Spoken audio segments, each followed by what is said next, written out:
Hello, everybody, to Web3 Metal. This is our very first interview coming to the YouTube channel and out on the socials.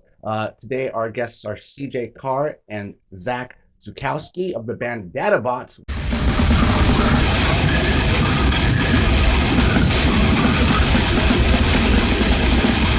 Welcome, guys.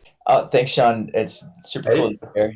Um, and yeah, love what you're doing. It's super cool. This is the first episode ever. Is that right? This will be the first episode. Yeah, we did a little Twitter Spaces kind of check out with some, that was very casual, and then that kind of just launched into this idea. So you guys will be the first.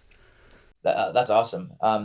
And yeah, happy to talk about our project, and also very curious about you as well, Shawn. Oh, absolutely. We'll get into that for sure. But before we do, tell me a little bit more about the band, and you also say that you're in a hackathon team. It's surrounded around AI. So tell us a little bit more about how the band came to be. So I met Zack while we were interns at Berklee College of Music.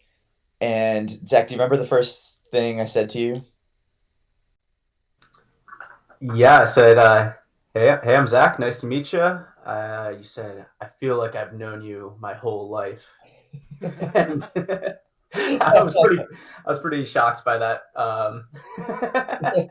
Meeting a total stranger, that was the response, the hello, and I was like, I walked back to my buddy, and I was like, I think that kid's on acid. Turns out he wasn't. Not that He's day. just a real cool person and has a cool mind. Yeah, a lot of passion, yeah, especially for music. And um, Zach and I, we were interns. We had a lot of free time at our job at Berklee. We were designing online courses for teaching music theory, and we had yeah, a lot of free time to get way nerdy. And at the time, we were playing in bands. Zach, you were in you were in high school. You were in your touring punk band.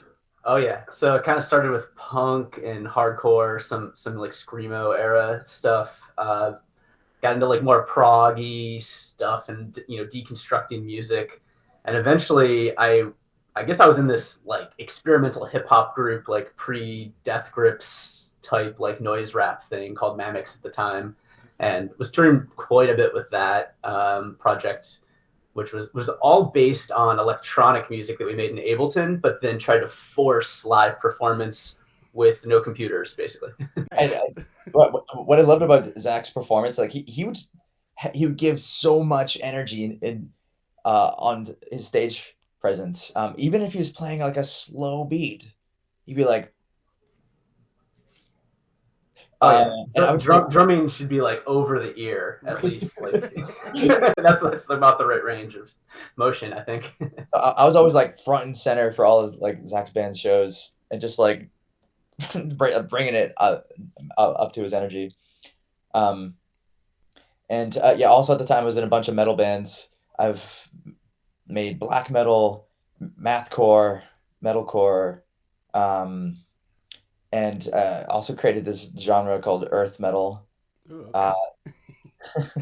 Well, tell us a little bit more about the documentary that's coming out, guys. What's going on? Where can people find it and that sort of thing? right. So we made a documentary about our early days. Hmm. Uh, and this is like everything leading up to like the start of being able to use neural nets to make art and music. And before people could even do that, Zach and I, we started a project we're going to hackathons, and we teamed up and wanted to make algorithmic music. We're just kind of feeling limited by bands, just like all the humans in those bands. We kind of Right, just being wanted in to bands, get yeah, rid for of sure. them. Yeah, drummers. Yeah, especially drummers Yeah, and singers. Oh, guitarists. All of them, gone. yeah. Um, and that's why we kind of we're starting to like realize we need to get into algorithmic music. Mhm. Because like even the DAW was it was limited by like the sound palettes you could work with, and bands are limited by what you can actually physically do. And so we get way deep into algorithms, and so um, Zach, you were studying what were you studying at that time? Yeah, studying music technology. So it's like signal processing, taking audio and just like deconstructing it in as many analytical ways that the computer can do, so that you can reconstruct it in new configurations, essentially. It's like analyzing the structure of music, breaking it into sections, into beats, into pitches, and just being able to know what the material is so that you can mix and match things. And when I first realized that there's maybe like a really cool way to release music this way is when I started seeing more and more focus on online platforms. Like my first band, we were like a MySpace band. Okay, like yeah. we we were like promoting ourselves through the internet primarily, and then we'd like be like, oh, there's some people in this town, like in the Midwest, like listening to us. Let's go to this like city in Wisconsin, and then there'd be like a bunch of kids there, like 10 kids who already knew some of our songs, and starting from that place of like being an internet kind of like focused group, I just saw, you could create these accounts, like say SoundCloud accounts. And I started thinking about the SoundCloud account itself as the art in a way, not just a way to promote your art, but what if I made like 10 SoundCloud accounts, and rather than making 10 albums, I've got like 10 different, slightly varied versions of a project.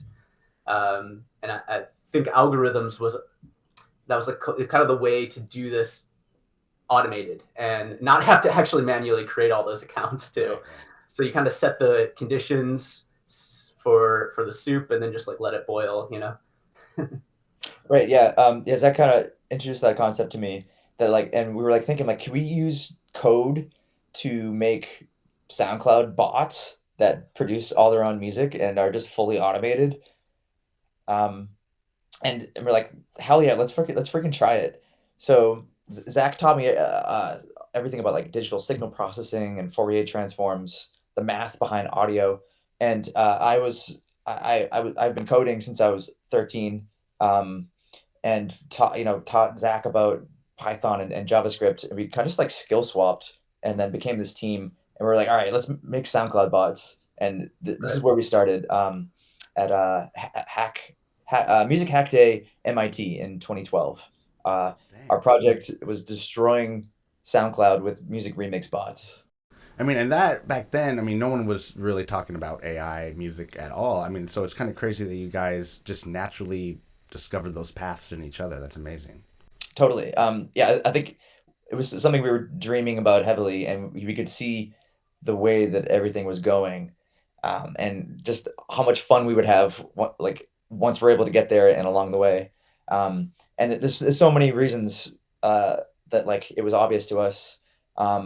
One, just seeing the trajectory of computer science. So things like Markov chains are a way to generate sequences based on statistics, Okay. and I was experimenting with like making music that way, and I like remember during on the job during our internship, I remember making like a Dillinger escape plan, like Markov chain generator, and I'm like, can I make like infinite surprising Dillinger escape plan riffs?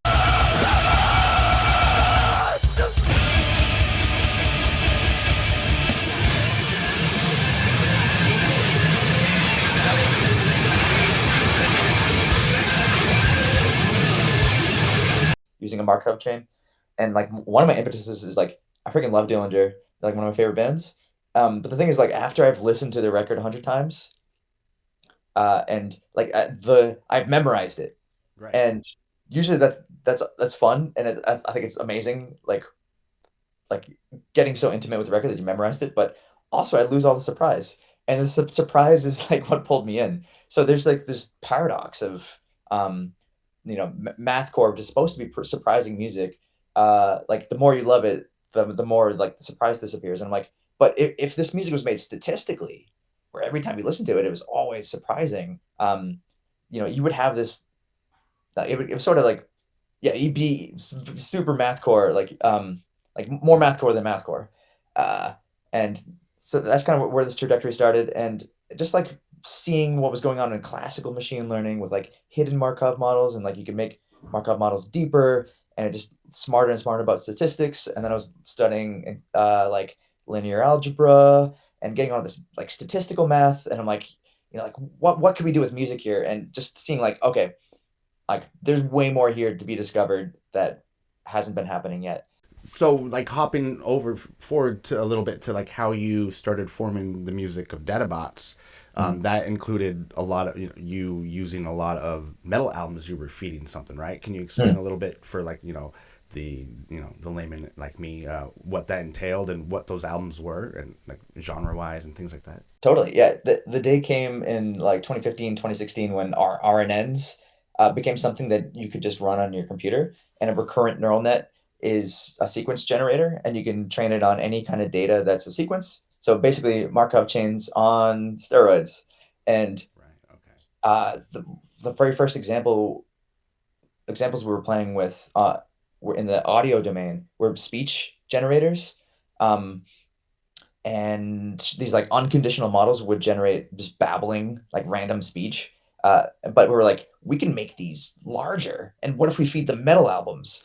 And at first we're trying to feed them albums, like or feed them like Krallis and like other bands we're into, Yeah. and it's just like noise, Sure. now the records are like, okay, let's try simple, let's try acapellas, so we feed it Kurt Cobain's acapellas. Okay. And the very first thing that the RNN spit out after it was trained, it screamed. It was like, ah, and it screamed Jesus. It was like, ah, Jesus, ah.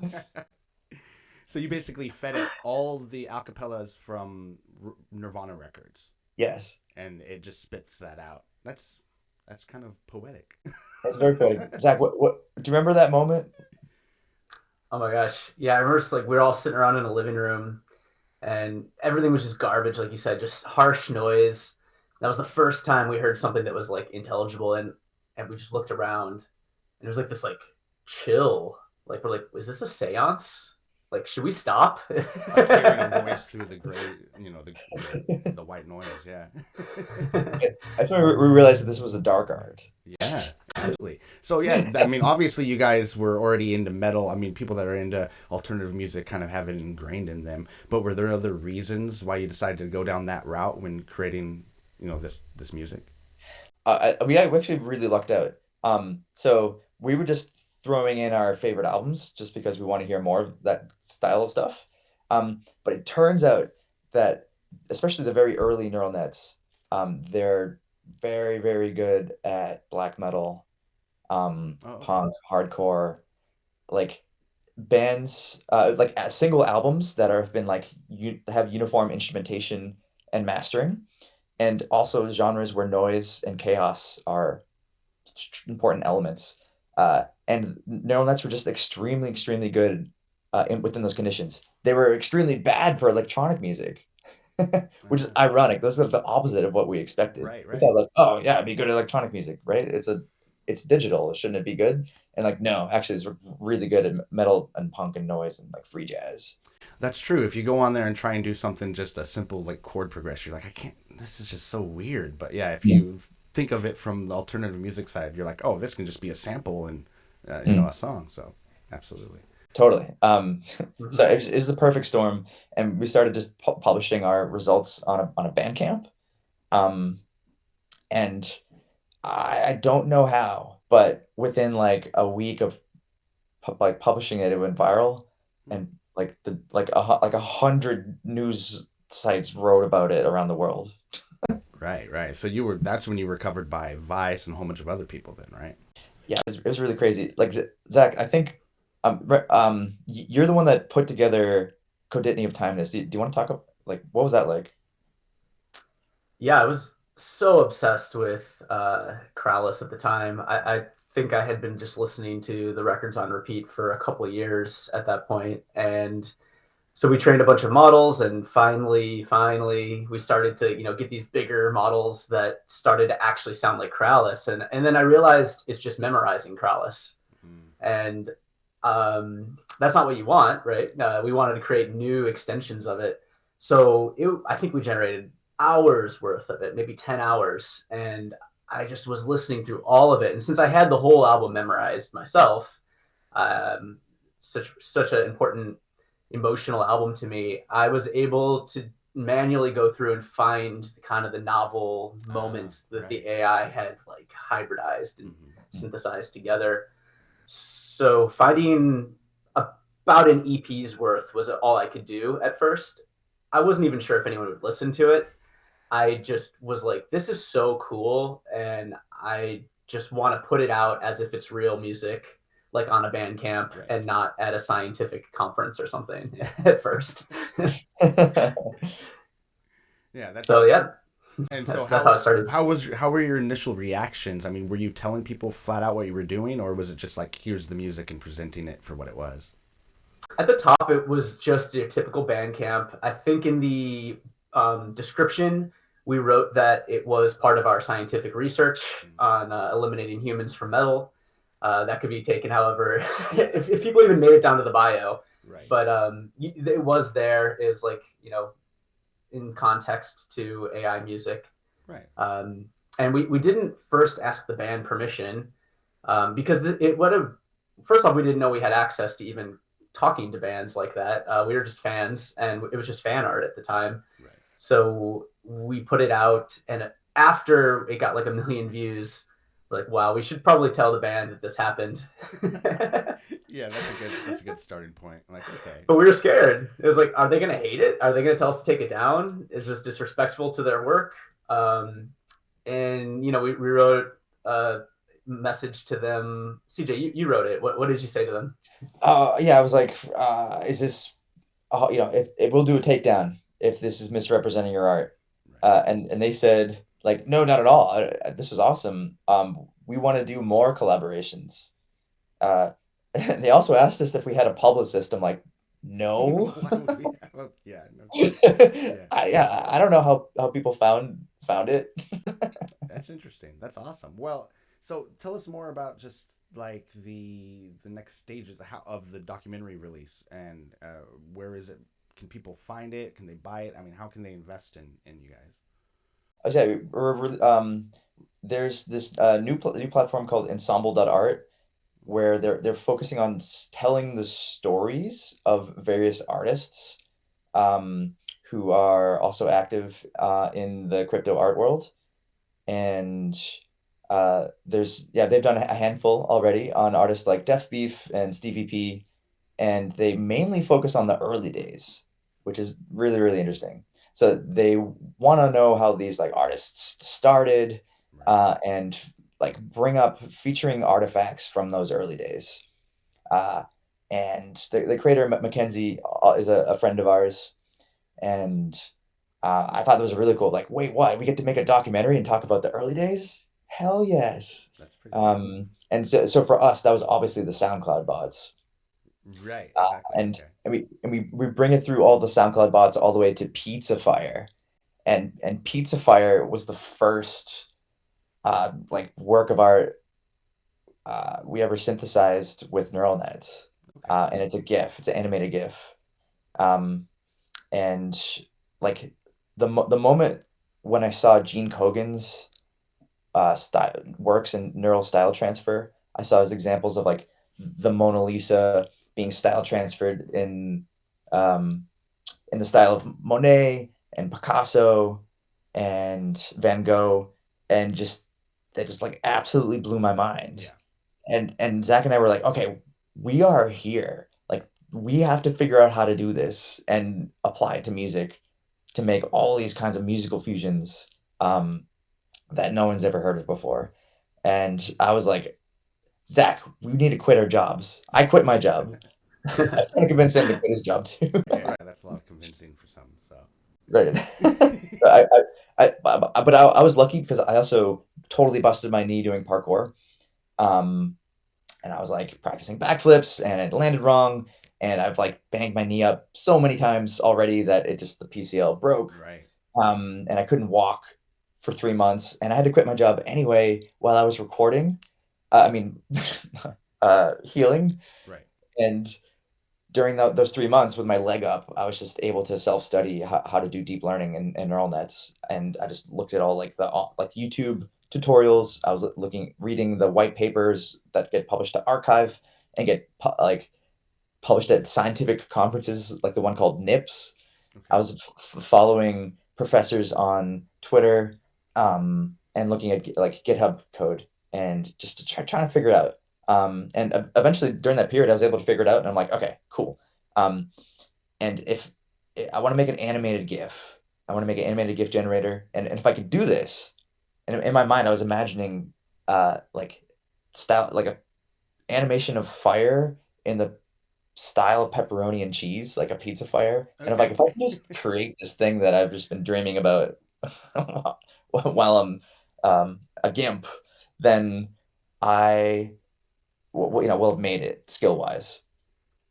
And so I did, and then I named the the script that it takes to make animated GIFs that I published it open source as a toolkit that anyone could use, and a bunch of people forked it. And they were using it to also create animated GIFs. And this is like, very early days, 2016.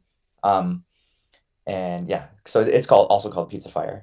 Nice. And yeah. That's awesome, man. Well, tell me, let's jump into, more. You've now entered this world of Web3, which to me encompasses like not only blockchain but also AI, which is coming in hot. But again, you guys have been established and working in that industry for a long time. So tell me a little bit more about like what you see as the current landscape of metal and Web3. I mean, if you go and like, for instance, search or go into ChatGPT and ask, they'll give you like some main three ones. They'll give you like Megadeth and maybe a couple others, but they're basically saying it's non-existent.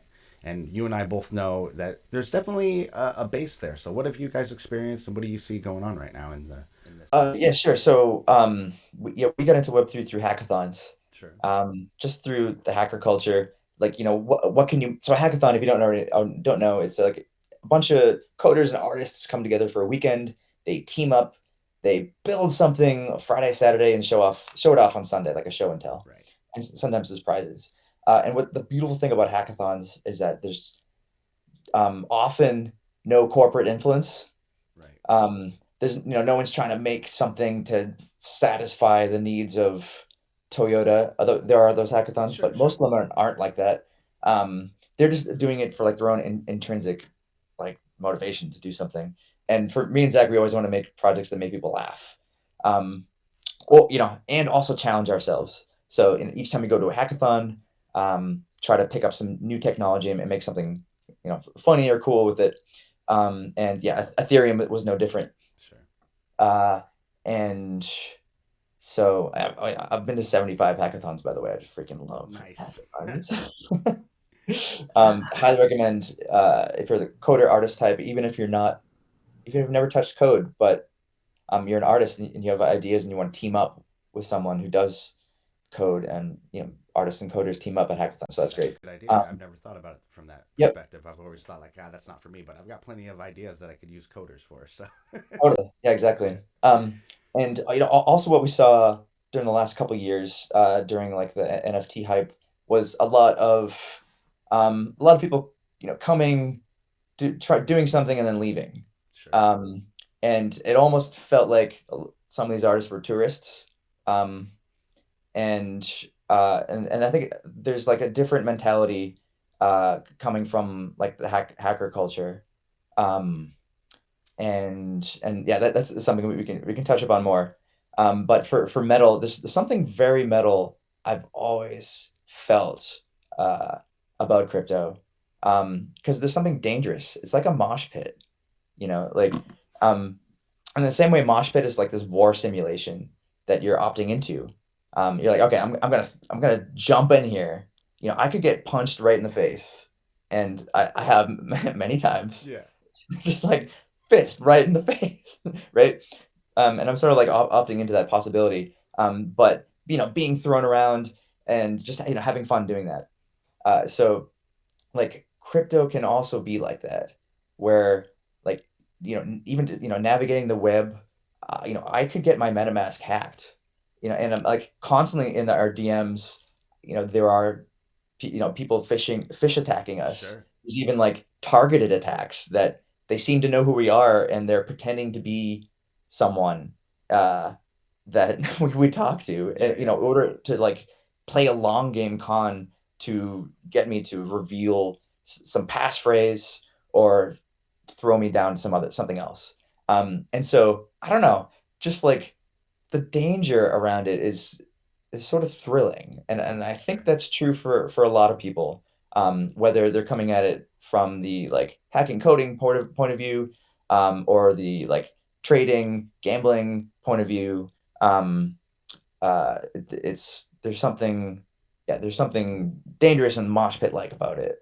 Yeah, that's interesting to think too, because that while I agree with you, it's not clear to people outside of Web3 that that's the case, right? They see it, and I guess you if you're not embedded in the industry or in the community already, all you hear are the voices, you know, that are putting it down or talking bad about it, or you're seeing people getting, ripped off and that sort of thing. Mm. And you have to sit down and really explain to them that what you're seeing is not the true utility. You're just seeing the natural exploitation of, people, of other people, right? And that's going Yeah. to be in any industry, especially unregulated. And that's why you got to be pro regulation if you want to see this, the end result being, mass adoption. So as far as Web3 metal goes, a lot of those Web2 guys that are into metal are those like puffing up the chest, nothing's as good as metal. Uh, Mm. I'm not, going down that, rip off, Megadeth is, into NFTs now, of course, they just need, it's a money grab, right? That sort of thing. I think there's a lot of miseducation out there, and that is a big wall between bringing on people, at least from, Web 2 metal onto Web 3. So I think, again, that's partly what this show's out to do, is educate people through, like, showing them the true utility and the ways that, them as artists or as fans can, be part of that. So And it's also been really interesting seeing the growth of like crypto music, sure. where and Zach and I were part of this also in the early days. Before NFTs, like a lot of people in the music industry were like, how do we fix this broken royalty system that we're in? And Zach and we did this startup called Common Edits, and we're trying to figure out a way to like do remixing licensing, and like could blockchain be a solution? And Zach, do you want to touch about like kind of that era that we were in, on like blockchain licensing, and maybe what your thoughts were?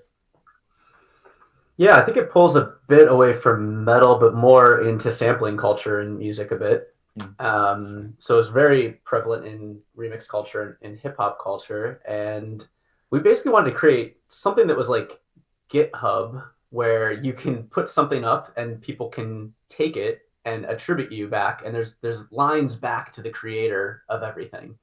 And instead of doing that with code, where you have open source stuff that's there for other people to build off of, what if your music was there for people to build off of consensually from the beginning? Why would I do that as a musician? Well, because it was all going to be tracked back to you. And we had this kind of vision that if you mix algorithmic music, and an ability to lower the bar of making music, so everyone could pretty quickly come up with some cool sounding unique stuff, Mm-hmm. without having instruments, without having all the virtual synthesizers they might have on their computer if they're a producer. Could we just take the crowd, the audience of other producers, and just take pieces from everybody and reassemble them like a crazy Lego collection? And we know this song is now coming from 1,000 different creators, and we're all going to share the revenue 1,000 ways if this becomes like a shared song. So there was a lot to build, and we never got to all these steps. It was kind of the vision, though, that basically you can just use everyone else as a palette, and everyone's automatically attributed Right. for the piece of their pie that they've contributed to the future of music. Right, which is one of these like really cool infrastructure things that blockchain gives us that ASCAP and BeamBuy do not. Um, collecting royalties through the traditional royalty collection agencies that have been around for 100 years, it could take a year, or maybe it gets lost and you don't get your royalties at all. But today with like OX splits, you can, like, within one block, if someone made a purchase on your music, now everyone who was a part of that, even if it's 1,000 people, they can all collect the royalty on that. All right, so now it's time for the Web3 Metal Random Quickie. That's when we go through a couple quick questions. I'll do them with both of you. Actually, we'll go back and forth. Start with CJ, and then go over to you, Zach. So first question would be, what is the first album you bought or concert you remember going to, CJ? Oh, whoa. Okay, concert. The first concert, my dad would take me to first the Moody Blues, then Aerosmith and Santana, Zeppelin, classic rock, Nice. and just all of that just inspired me to play guitar from a very early age. Amazing. Yeah. Do you remember like discovering metal? Yeah. It was good. I mean, first watching Jimi Hendrix perform at Monterey and in Woodstock, it's like seeing him smash his guitar and play with noise and feedback was just like one of my earliest memories of life. It's just watching this video over and over and over and over again as like a toddler. Right. Uh, and I think like really it melded my who I became. So the first thing I did was like get a guitar and try to learn all the Hendrix songs. And then there was like a Jimi Hendrix sound like competition Ooh. that I practiced, and then at age 11 I won, and I beat all these old dudes in their 40s and stuff. Amazing. And then I did because then my older brother handed me Calculating Infinity by Dillinger Escape Plan, and I'm like, whoa, there's even crazier music than what my dad shows me. And I opened it up. Yeah, I love it. Love Mm. it. Zach, how about you? First album you bought or concert you remember going to? Yeah, I think my first tape was Jimi Hendrix live at Woodstock. I used to listen to it again, like CJ, every night before I fell asleep. Star Spangled Banner, ripping it, and but I think that was a gift. I think I actually bought with my own money the Chumbawamba CD, which surprisingly they're crazy anarchists. They're actually pretty cool people. I believe it. I belong, you know. Yep. That's awesome. And then for the concerts, I think I took more of a punk path, and not that this is a huge punk band, but they started as a punk band. Sugar Ray I saw when I was very young. Dang. So was this early, or had they not blown up yet? They were just starting to get a little bit more like radio play and stuff at the time. I was in elementary school, so I'm honest, that's the first concert I was at. Yeah. Nice. I didn't know that Sugar Ray had more of an edge before they went, full blast. Full tiki Yeah. tiki drink. Yeah. All right, cool. And when do you remember discovering metal at some point in your life? Oh, I think I was just a big Metallica fan. Also Black Sabbath. I had, all the Black Sabbath albums early on. Learned them all on guitar. And yeah, learning, I think, like And Justice for All the songs on there. I spent I learned all quite a bit of time in middle school doing that. Yeah, I remember first time I discovered metal because I was listening to like Boyz II Men and stuff like that in the '90s, and then my dad's girlfriend popped in Cowboys from Hell on a drive someplace, and that was the end of it. Next thing you know, I'm in bands and like, oh, I can do this. And my first album was that I remember buying was the first Slipknot album. Going through, back in our day, you had to go through, an actual physical CD store you got to go to, and I just saw it. I hadn't heard about them. I didn't know who they were, but it was such a crazy ass cover. I was like, I got to figure out what this is, and yeah, there you go. All right, so awesome. What going back to you, CJ? What was the best concert or moment at a concert that pops in your head? Oh, for sure, the best concerts have always been Dillinger Escape Plan and Converge shows, because it has like the maximum amount of stage diving, Right. and I was a kid, I was a parkour kid, jumping gaps, dangerous buildings, doing front flips, and you could also do that at a show where there's crowd surfing, and so I eventually like kept hitting higher and higher records of how many like times I jumped or flipped into the crowd, Yeah. and I think my record was 10 times at a Dillinger show. And on the 10th time, everyone in the audience is like, all right, kid, that's enough. That's impressive when you're getting like, okay, come on. I love it. How about you, Zach? I guess Dillinger Escape Plan definitely comes to mind too. One of the craziest things I remember was they had these motorized strobe lights on top of their amps facing the audience. And so the lights aren't on the band, they're on you, and you're just blinded, just seeing silhouettes. I thought I was gonna like pass out. It was crazy. And then another show that I think was really, really impactful to me and probably pushed me towards music tech was a band called Boredoms from Japan. Okay. And they're crazy psychedelic, very noisy. They had 4 drummers when I saw them, and the drummers were in a circle. And then the lead singer, he had these like instruments that he built himself, and one of them was like a gear shifter. And he was like conducting the drummers, but then he could be like, wow, and like shift these gears.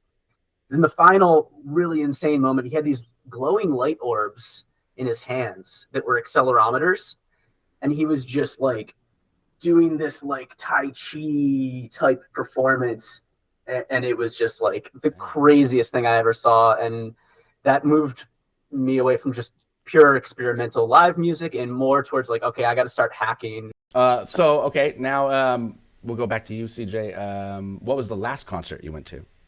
Last concert I went to was 2 artists that we've collaborated with. We're toured together, Right. and it was Plenty and Adam Neely. And I went to the show in crutches.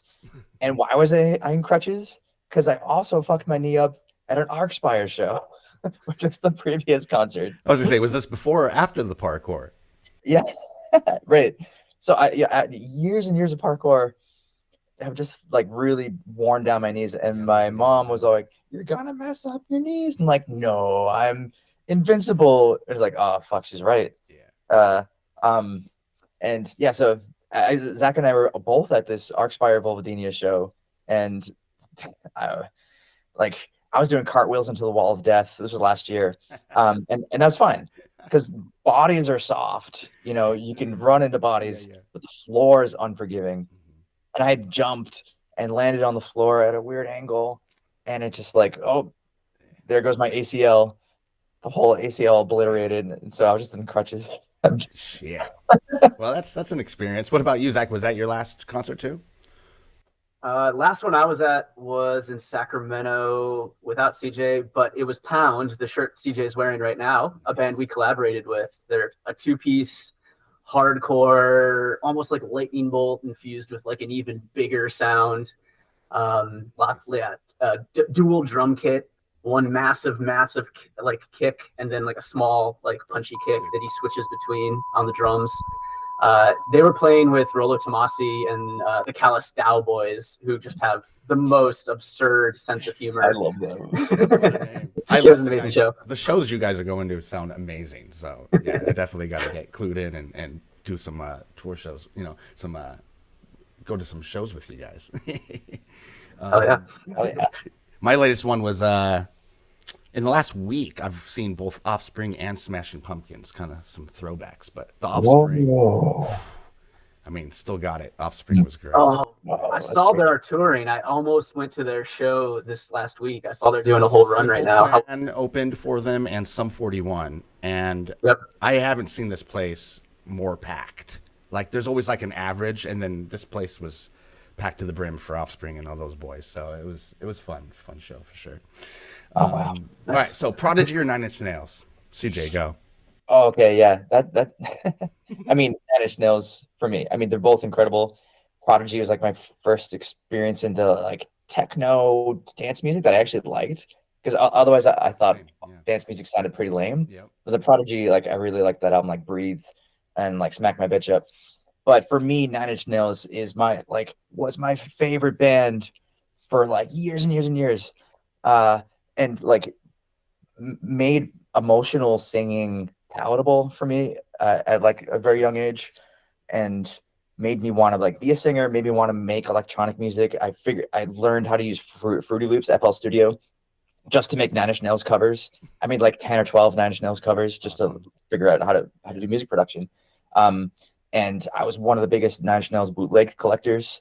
I was using DC++ as like file sharing tool. Sure. After Napster and Kazaa and stuff.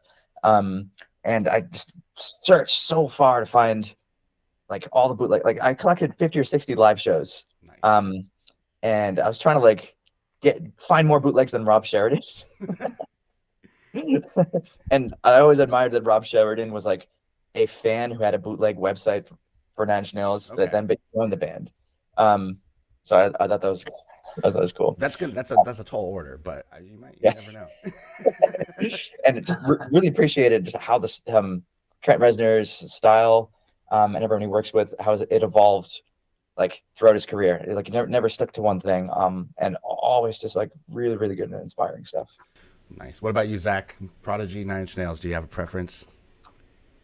Yeah, when I was younger, it was Prodigy, I think, because I loved drum and bass Mm, and breakbeat. And mm. my friend, his name was DJ Sprocket, was like my best friend in elementary school, and he was DJing like all these breaks and stuff like that. So I thought that was really awesome. But now today, I think I was actually late to Nine Inch Nails. I didn't really listen to them enough, in the '90s, Mm. and now today, I definitely would be throwing on Nine Inch Nails before I'd throw on Prodigy, though.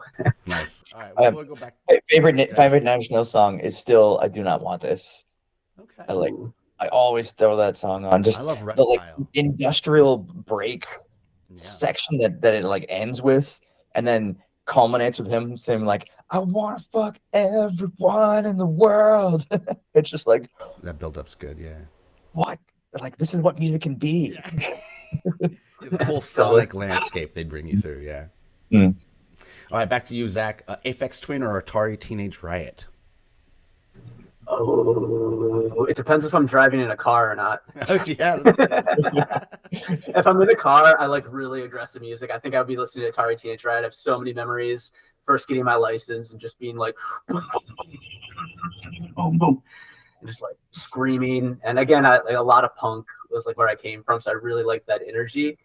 Um, but if I'm in headphones and I'm like getting intellectual, it would have to be Aphex Twin. So it just depends on setting for me. That's a perfect answer. What about you, CJ? Oh yeah, similar. I would say Apex Twin has been more influential.